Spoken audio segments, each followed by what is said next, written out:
de papo. Se inscreva, compartilhe, dá o seu like, dá o seu joinha, deixe o seu comentário e deixe o seu like.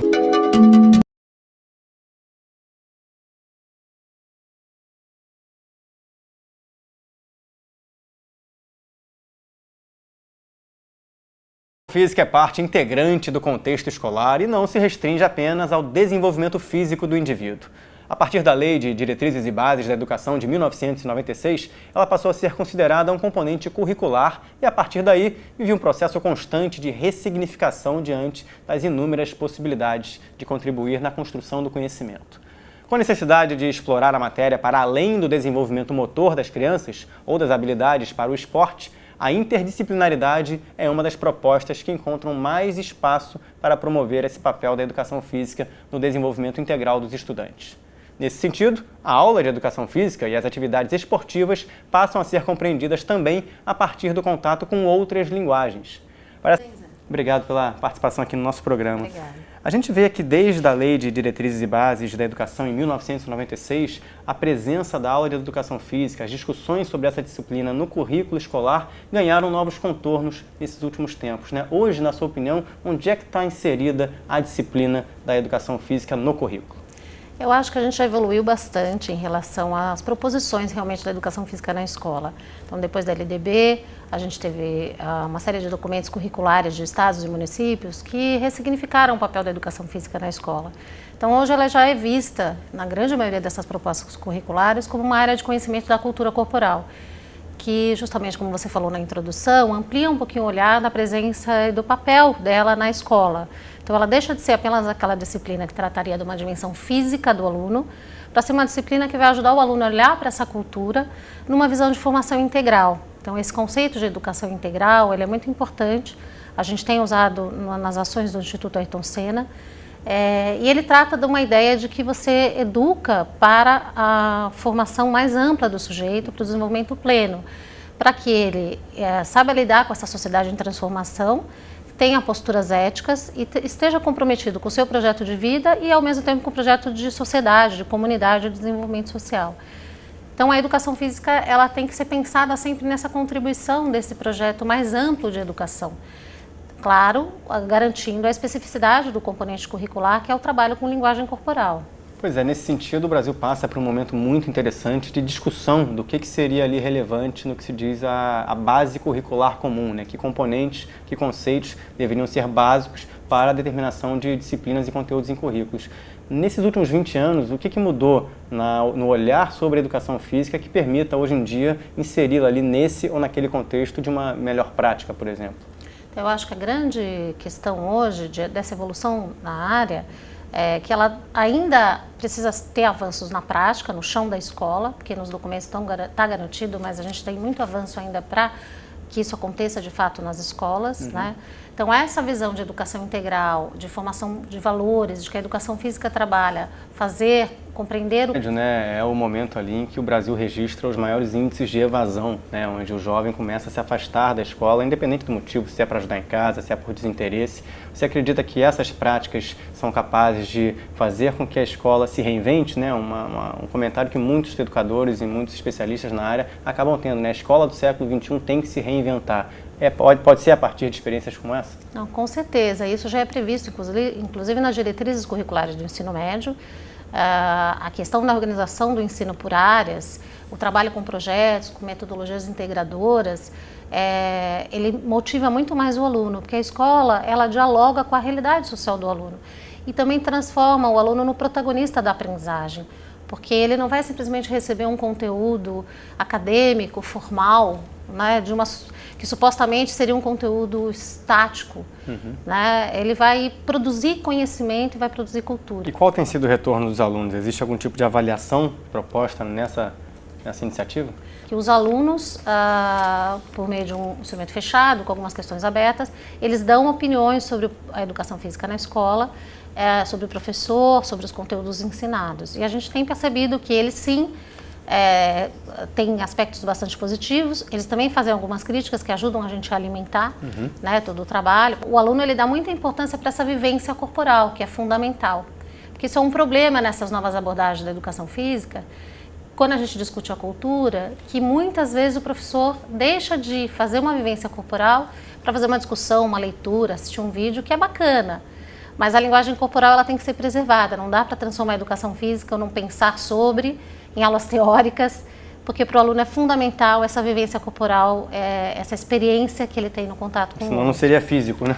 Sim, sim, né? Não seria corporal, porque na verdade até o conceito de físico e corporal, acho que o conceito de corpo e de corporeidade, ele orienta muito a nossa experiência no Chico Anísio, porque o corpo, ele encerra o sujeito como um todo, né, no sentido da nossa existência.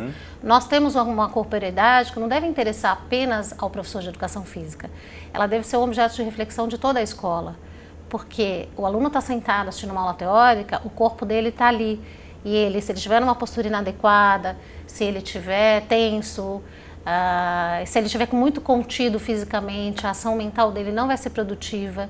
E, infelizmente, a gente na escola tradicional sempre separou muito corpo e mente. E esse conceito de corporeidade, ele ajuda a gente a entender que, na verdade, o corpo faz parte de todo o processo de aprendizagem e não só de agora eu parei e vou aprender com o corpo. Eu aprendo com o corpo todo o tempo. E o que o Instituto tem feito para dialogar com os professores e os gestores nesse sentido de também ter, na visão de quem está ali tentando passar o conhecimento e lidar com as dinâmicas do mundo contemporâneo, as propostas pedagógicas?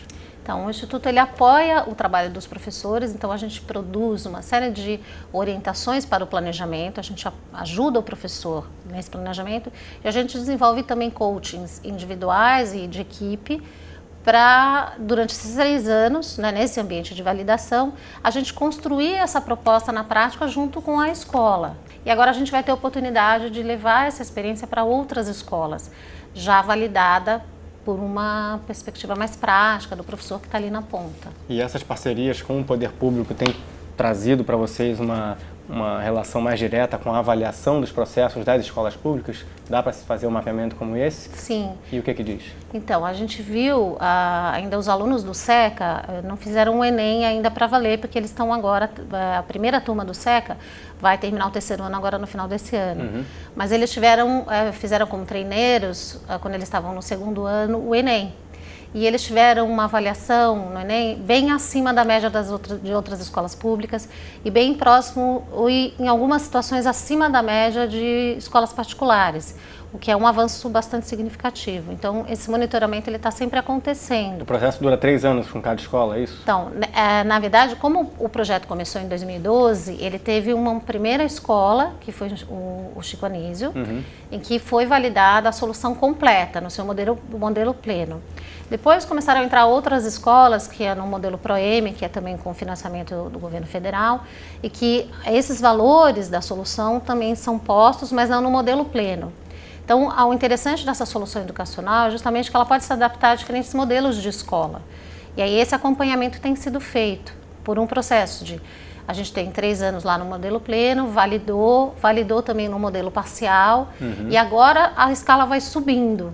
E aí ela vai sendo acompanhada pela própria Secretaria de Educação, que também é um aspecto interessante dessa solução, que ela vai dando cada vez mais autonomia para depois a própria Secretaria de Educação tocar sozinha. Se você pudesse deixar uma dica, uma referência para um professor de educação física que queira se reinventar na sua arte, na sua ofício da docência, na sua arte de dar aula, para ter mais relação com outras linguagens, o que você diria para ele que está nos assistindo nesse momento? Olha, eu acho que é fundamental que o professor ele conheça as outras áreas, ele tem que conhecer muito bem a sua área, ele tem que estar atualizado em relação a documentos curriculares, a publicações na sua área, mas ele tem que pelo menos dialogar com as diretrizes curriculares e as orientações curriculares de outras áreas que são mais próximas dele, né? Então o professor ele também tem que ser uma pessoa que seja líder de ajudar a escola, os pais, os alunos a enxergarem essa outra visão de educação física. A gente estava falando aqui agora há pouco sobre o quarteto fantástico, o fato do futebol, o handebol, o voleibol e o basquete serem ali as 4 modalidades mais difundidas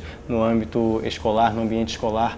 Sem ter a área para praticar essas atividades, quais outras modalidades você recomendaria que os professores pudessem contemplar para o ofício de uma aula de educação física? Você pensa, eu quero trabalhar com ciclismo, que é uma modalidade olímpica. Mas eu não tenho a bicicleta, a pista, etc e tal, né? Mas nas comunidades as pessoas têm bicicleta. Você pode fazer uma discussão entre o ciclismo e a mobilidade urbana, que é uma coisa super atual.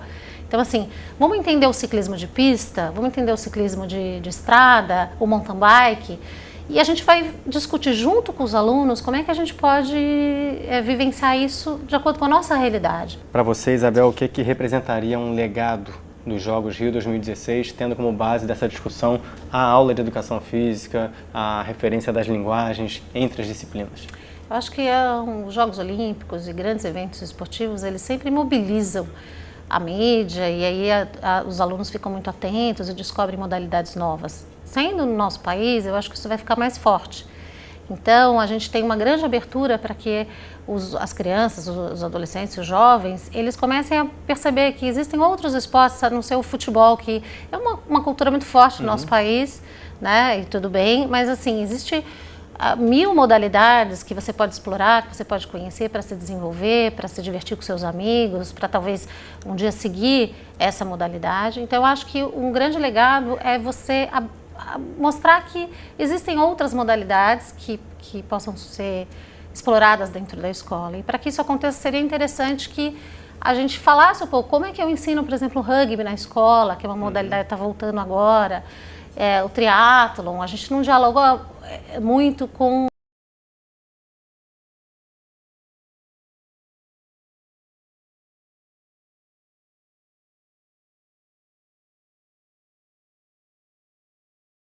Carlos Castro. Se inscreva, compartilhe, dá o seu like, dá o seu comentário, deixa o seu like, o seu joinha e vai compartilhando na sua rede social, Facebook, Instagram e com seus amigos que todos os dias tem um conteúdo novinho aqui no Tarde Leve.